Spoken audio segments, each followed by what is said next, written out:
రసరమ్యము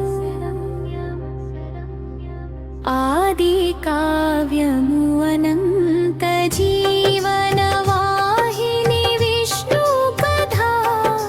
సుధాగానము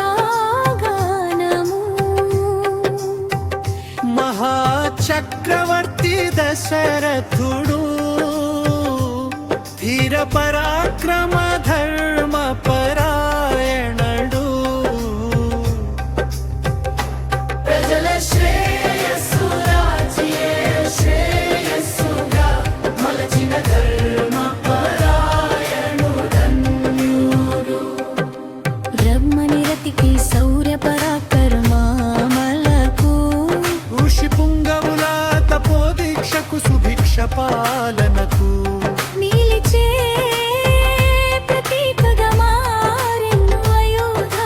ధర్మము నాలుగు పాదములు నడువగా పరిపూర్ణ రాజ్యమై వెలసెను అయోధ్య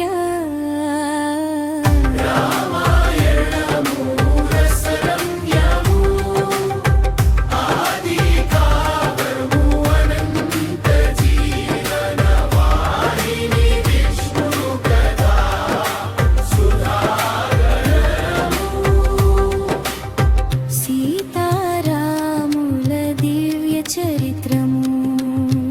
ప్రేమానురాగముల కలబోసిన విరితోటల పారిజాతము